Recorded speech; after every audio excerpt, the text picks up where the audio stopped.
Oh, no, it's better. You can make it brighter. Well, that's good. By moving that this. one, right? Yeah, Okay. or darker too for that. Gives them light. Yeah. So what happened? She did what? She took she, everything wait, off. Ozzy is a brunette, right? No, she's bleached now, right? Oh, is she? Yeah. She's all bleach blonde, and she had on like her.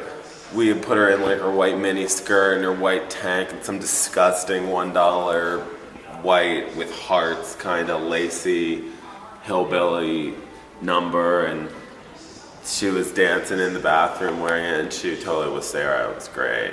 Really? Yeah, it was the first time, like, you know, that you'd read the books and all that, but then you see the beginnings of what we've all been working on. And so what do you think about her character?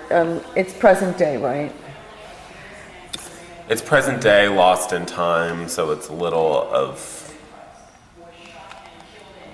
the last couple years, but yeah, it's present day. What do I think about her character? Inventive, yet sort of classic and stark.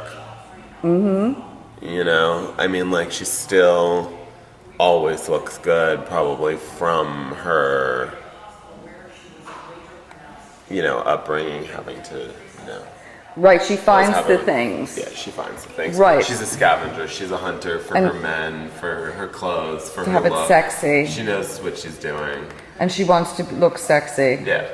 And you're designing for her like a line of lingerie and sort of underwear and stuff? Yeah, we're sort of working on sort of these different themes as the characters come together. In the next 5 minutes, we're going to be designing a line of lingerie and sleepwear and stuff to go with her character. Yeah. It's going to be great. Oh, that'll be really good. Yeah. And Ozzy's legs are so good and everything. It's, you know, she can wear anything. Yeah, She's like a model. She is a model, actually. She is a model. That's right. Marc Jacobs. Marc Jacobs. The Marc Jacobs perfume model. Yeah. That's it. Exactly. Her and her baby. Yeah.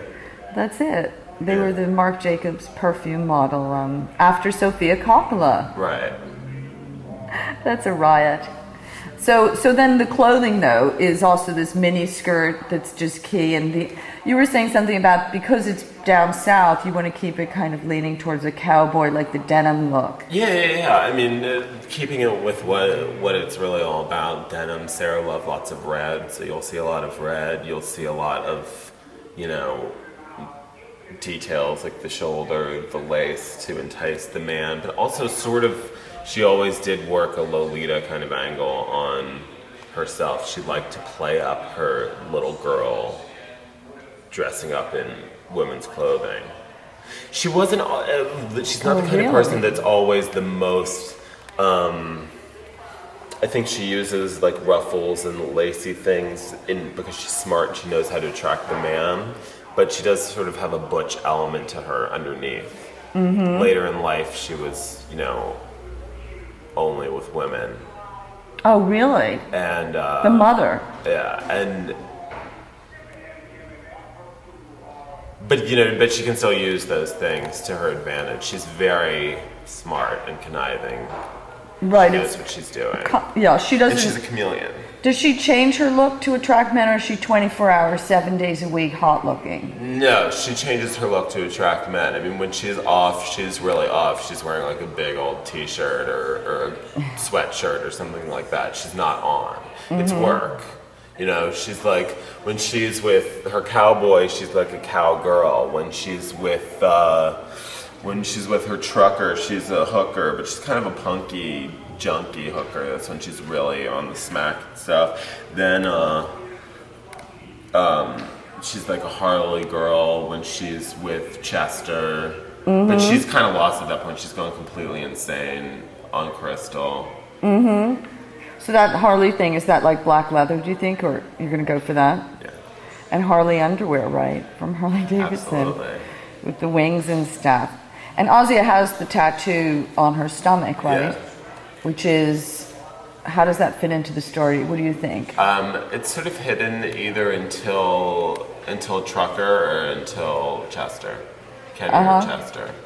But it will be like her tattoos will sort of be revealed as the story goes along, sort of as if she's getting them. Are you designing additional tattoos or doing anything like that?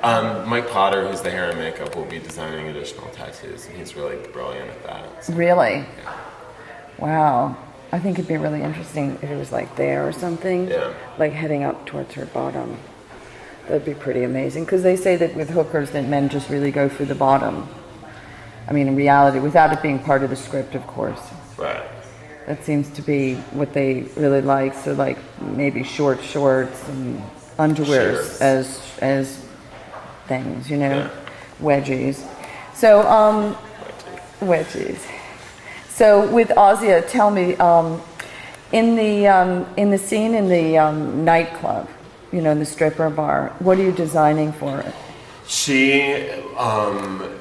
We're gonna sort of do a country theme on that too, like a sort of coal miner's daughter-esque thing. Oh, really? Not even like really costumes inspired by Sissy Spacek's costumes in the movie, but sort of more of just that feeling of like a down-home girl, coal miner's daughter. We might even have like a coal miner's hat. Oh, that's cool. That she rips off and does a dance with. You know, it's good it'll with the definitely lights, be because the flaring and everything. Yeah. Yeah, the movie Apocalypse Now had that scene where the girls arrive wearing cowboy outfits in Vietnam, and the flaring was just beyond. And the long version of the movie really has that scene, and they end up going over and having sex with the soldiers. I should go like that right now. Yeah, I'm off to video. that and Duval. So the sequence in the father's environment, which is a preacher. How do you see the character that Peter Fonda's doing? Oh, I see him really clearly just as a very sophisticated Southern gentleman, but also with an Italian. There has to be a slight essence of an Italian heritage in the tailoring of his clothing. Perfectly influenced by his wife, also, right? Right, influenced by his wife as well, but also he's the most comfortable of the people involved. I mean, he's wearing a very beautiful suit. You know, the feel is great to the touch. I'm trying to say, but the little kids, you know, are all a lot more uncomfortable, enclosed. What are they going to be wearing? They're going to be wearing little gray blazers, white shirts, green ties, black pants, all matching. You know, their look is all sort of passed down from generation to generation. I think that's one of my favorite sequences. That and the milkshake sequence are some greatest things in the. The milkshake sequence is also going to be surrounded by little kids in the coffee shop diner. Asia added that, the director, in the screenplay, where it was just like not only was there milkshake, but there were many milkshakes. Yes. Children of that age. Yeah. Which is, you know, definitely something that everybody could do without. So the thing is that okay, so the father is a preacher as well, and during his are there any on-screen sermons with him? Yeah, but they're more instructional. You know, they're more instructional and introductions to beatings. And what do the kids wear when they go into town as godchildren? They're still wearing their uniform. They are. Yeah. So they're begging or trying to raise money for the church, the Father's church, and giving out pamphlets from the God bus, the God van, and they're wearing their uniforms. Exactly. I see. That's what they're always in. That's incredible. Yeah. So it sort of looks like it's a verified Catholic school or whatever, Protestant or whatever he is. What is he? Baptist, kind of? His own religion. I mean, when you really look at the script, he kind of references himself as being God. There's a moment the center of the church. Right.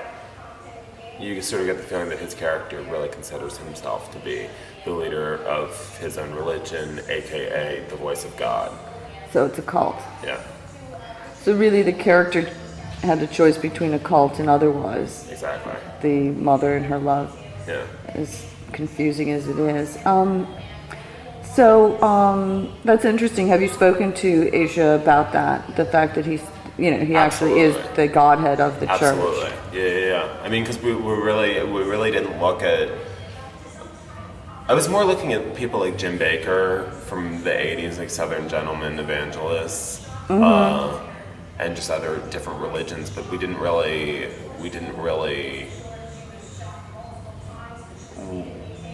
televangelists mostly were what we were looking at to really get him right and to understand what he would look like, and that's where we sort of found him. Right. That's interesting.